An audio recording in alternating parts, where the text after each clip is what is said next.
ಗುರುರ್ಬ್ರಹ್ಮ ಗುರುರ್ವಿಷ್ಣು ಗುರುರ್ದೇವೋ ಮಹೇಶ್ವರ ಗುರುರ್ ಸಾಕ್ಷಾತ್ ಪರಬ್ರಹ್ಮ ತಸ್ಮೈ ಶ್ರೀ ಗುರವೇ ನಮಃ. ಚಿದಂಬರ ನಮಸ್ತೇಸ್ತು ಚಿಂತಿತಾರ್ಥ ಪ್ರದಾಯಿನಿ ಔದುಂಬರ ಸದಾವಾಸ ಚಿದಂಬರ ನಮೋಸ್ತುತೆ. ಎಲ್ಲ ಆತ್ಮಜ್ಯೋತಿಗಳಿಗೆ ಸಾಷ್ಟಾಂಗ ಪ್ರಣಾಮ. ಜೈ ಚಿದಂಬರ.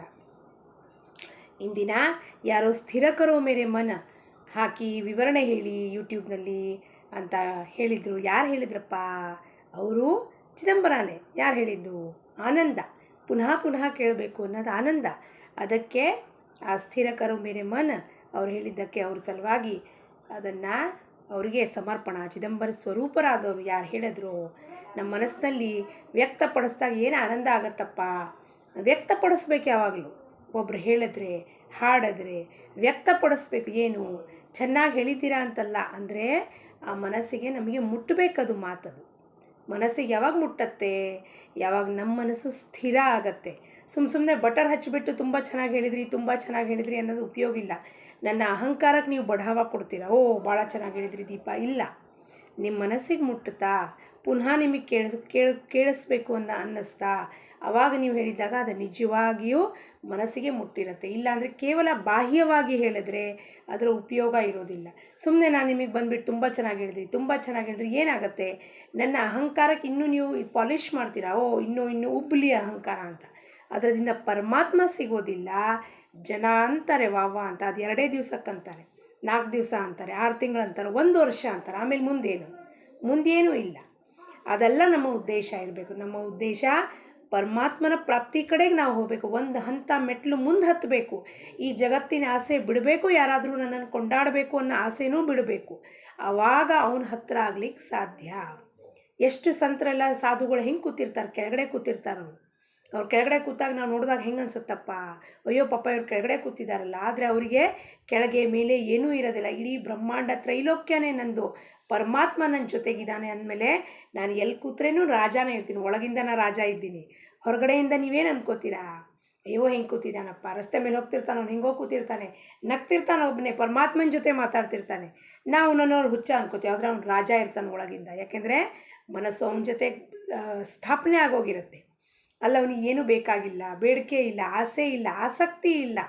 ಅವ ಎಂತನವ ಶಹನ್ಶಾ ಥರ ಇರ್ತಾನೆ.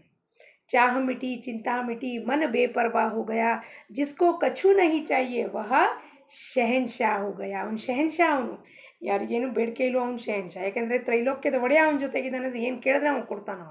ಆದರೆ ಅವನಿಗೇನು ಬೇಕಾಗಿಲ್ಲ. ಎಂಥ ಒಂದು ಸ್ಥಿತಿ ನೋಡಿ. ಅದಕ್ಕೆ ರಾಜಾರಾಮ್ ಮಹಾರಾಜದ ಅಭಂಗ ಏನು? ಸ್ಥಿರ ಕರೋ ಮೇರೆ ಮನ ಚಿದಂಬರ ಅಂತ ನೋಡೋಣ, ಪುನಃ ನೋಡೋಣ.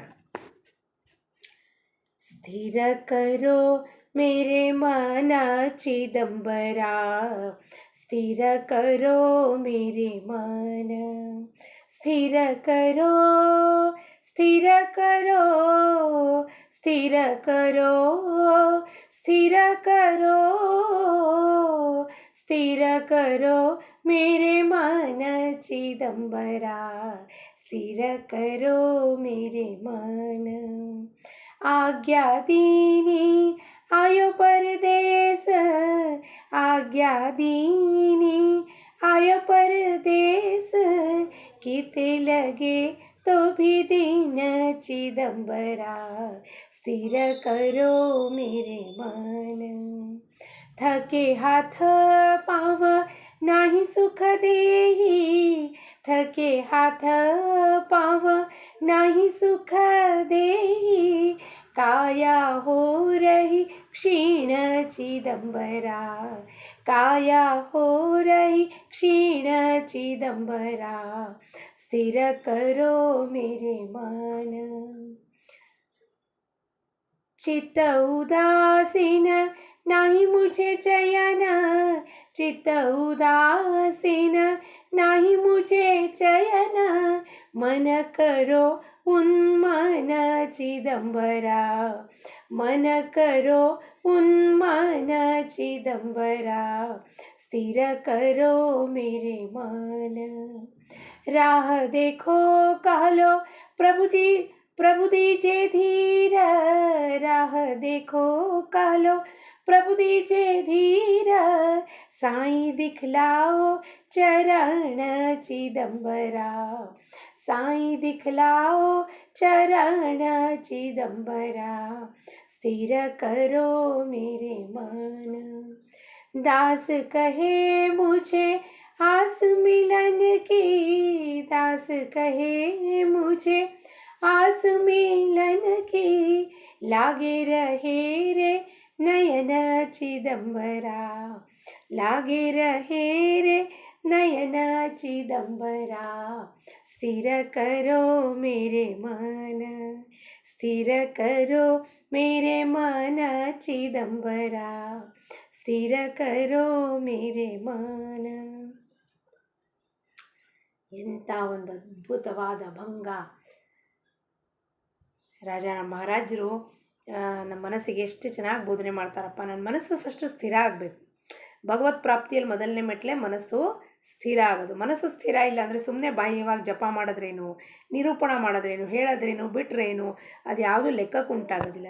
ವಿಠಾಬಾಯಿ ಏನು ಹೇಳ್ತಾಳೋ, ಏಕಾಂತದಲ್ಲಿ ಅಭ್ಯಾಸ ಮಾಡಬೇಕು. ಫಸ್ಟ್ ನಮ್ಮನ್ನು ನಾವು ಜಗತ್ತಿಂದ ಕಟ್ ಆಫ್ ಮಾಡ್ಕೋಬೇಕು.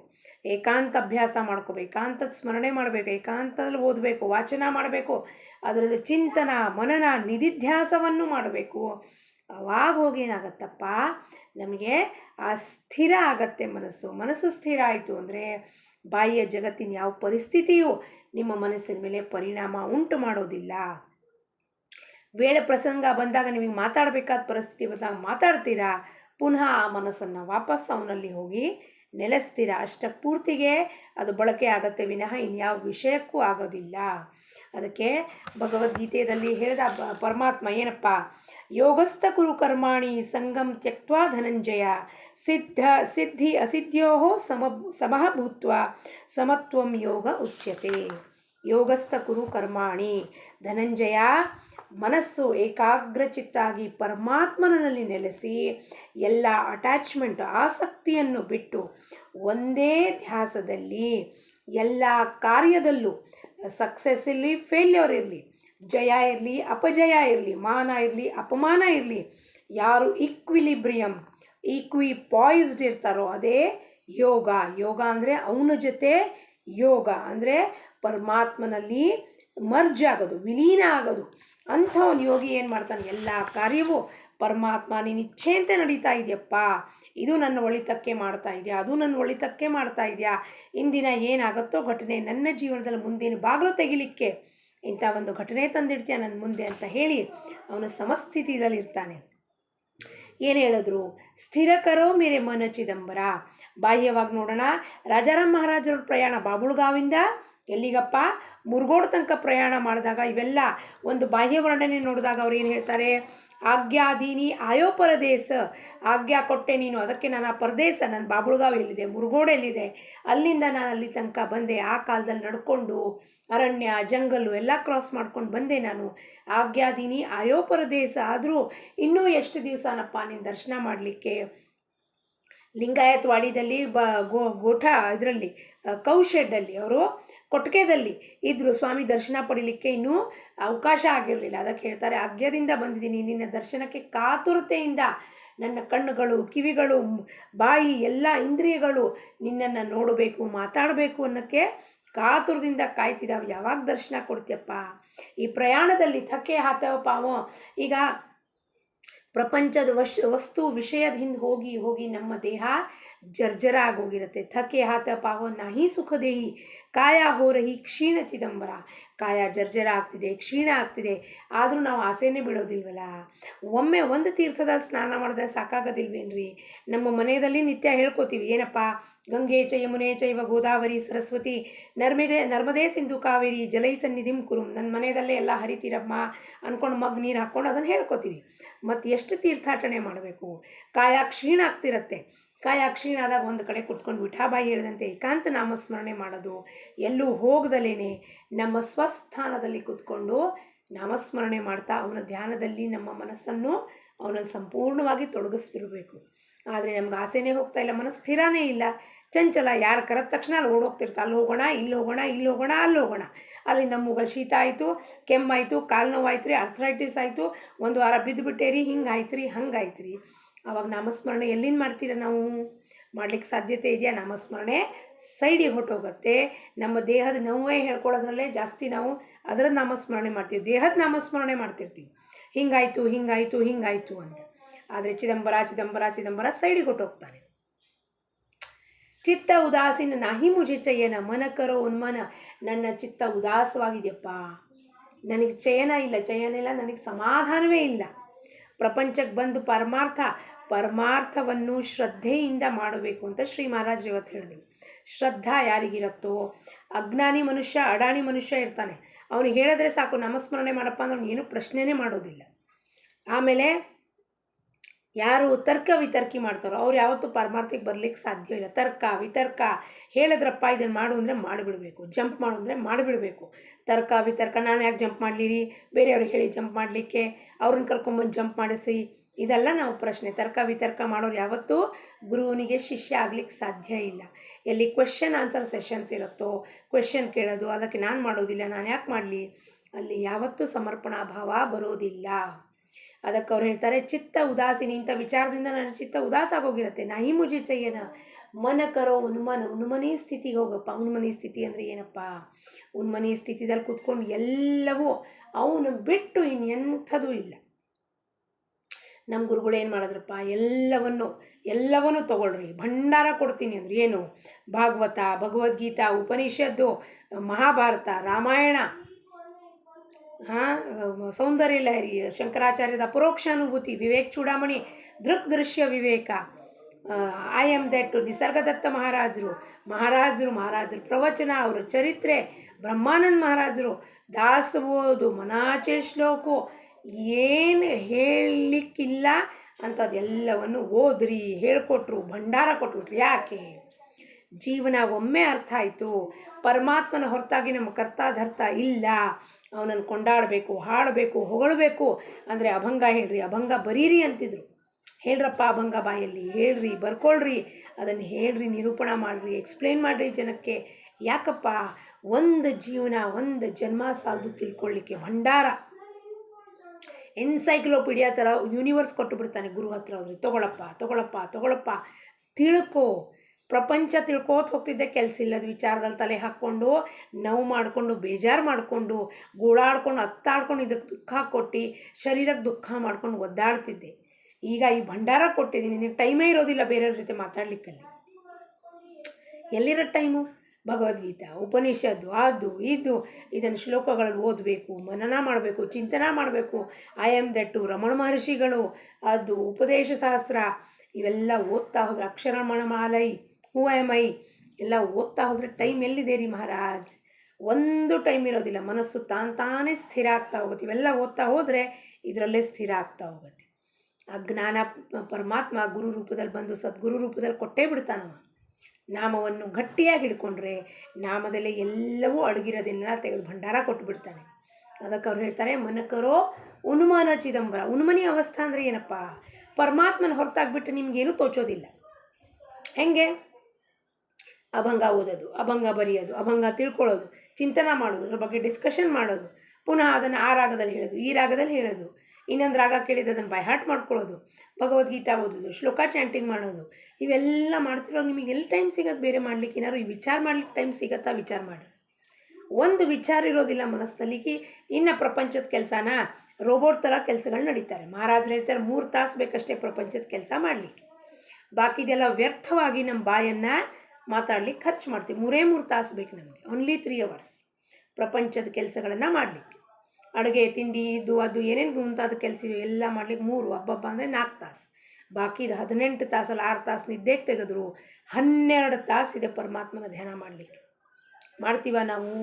ವಿಚಾರ ಮಾಡೋಣ. ನಮಗೆ ನಾವೇ ಪ್ರಶ್ನೆ ಹಾಕ್ಕೊಳ್ಳೋಣ. ಯಾರು ನಮ್ಮನ್ನು ಕೇಳೋದು ಬೇಡ, ನಮ್ಮನ್ನು ನಾವೇ ಪ್ರಶ್ನೆ ಹಾಕ್ಕೋಬೇಕು. ನಮಗಿಲ್ಲಿ ಬಂದದು ಟಚ್ ಆಗಬೇಕು, ಚುಚ್ಚಬೇಕು.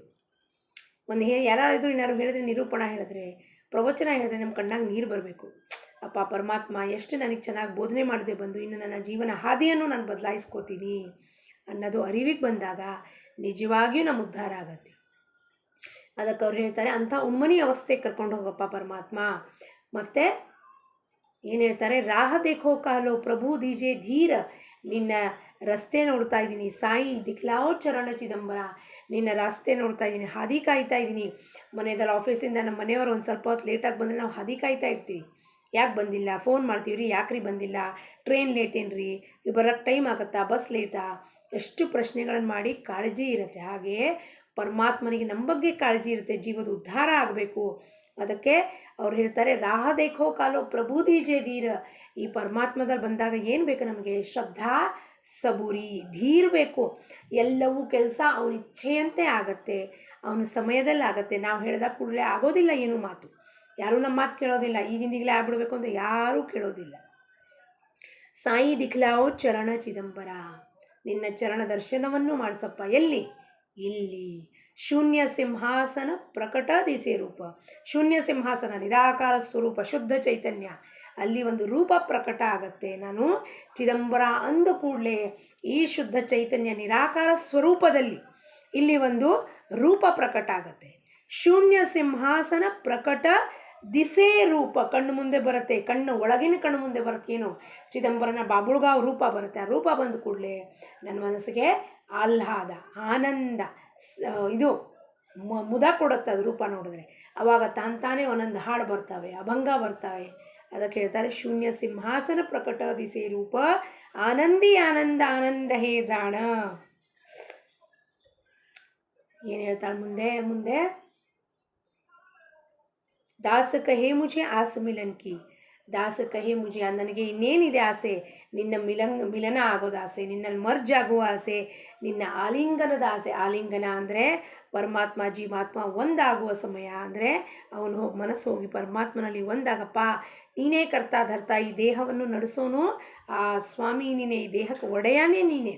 ತನ್ ಮನ ಧನ ಜನ ಸರ್ವ ಸಾಂಡೂನಿ ಅರ್ಪಿಯೇಲ, ಇದಕ್ಕೆ ಒಡೆಯ ನೀನು ಅಂದಮೇಲೆ ನೀನು ಹೇಳ್ದಂಗೆ ನಡೆಯುತ್ತೆ ಈ ದೇಹ. ಅಂದರೆ ನೀನು ಬಾಕಿ ಯಾರು ಹೇಳ್ದಂಗೂ ನಡೆಯೋದಿಲ್ಲ, ಮನಸ್ಸು ಹೇಳ್ದಂಗೆ ನಡೆಯೋಲ್ಲ. ಆದರೆ ಮನಸ್ಸಿಗೆ ಭ್ರಮೆ ಆಗಿ ಅದು ಸಿಕ್ಕಾಕೊಂಡ್ಬಿಟ್ಟಿದೆ. ಅದಕ್ಕೆ ದಾಸ ಕಹೇ ಮುझे ಆಸ ಮಿಲನ್ ಕಿ, ಲಾಗೆರೇ ನಯನ ಚಿದಂಬರ, ನನ್ನ ಕಣ್ಣುಗಳು ಸದಾ ನಿನ್ನನ್ನು ಹುಡುಕಾಡ್ತಿದೆ, ಒಳಗೆ ನೋಡಬೇಕು ಅನ್ನೋದು ಆಸೆ, ಹಂಬಲ, ಇಚ್ಛೆಯನ್ನು ಈಡೇರಿಸು ಸ್ವಾಮಿ ಅಂತ ರಾಜಾರಾಮ್ ಮಹಾರಾಜರು ಪ್ರಾರ್ಥನೆ ಮಾಡ್ತಾರೆ. ನಾವು ರಾಜಾರಾಮ್ ಮಹಾರಾಜರಿಗೆ ಪ್ರಾರ್ಥನೆ ಮಾಡೋಣ, ಇದೇ ಜನ್ಮದಲ್ಲಿ ನಮಗೂ ಈ ಭಾಗ್ಯವನ್ನು ದೊರಕಿಸ್ಕೊಡಿ ತಂದೆ. ಸ್ವಾಮಿ ಸದ್ಗುರುನಾಥ ನಮ್ಮೆಲ್ಲರ ಮೇಲೂ ಕೃಪಾಧಾರೆಯನ್ನು ಹರಿಸಿ ನಮಗೆ ನಿಮ್ಮ ದರ್ಶನ ಭಾಗ್ಯವನ್ನು ಕೊಡಿ ಅಂತ ಹೇಳುತ್ತಾ, ಲೋಕ ಸಮಸ್ತ ಸುಖಿನೋ ಭವಂತು ಅಭಂಗ ಪುಷ್ಪವನ್ನು ಸದ್ಗುರು ಚರಣಾರವಿಂದಾರ್ಪಣಮಸ್ತು. ಜೈ ಚಿದಂಬರ.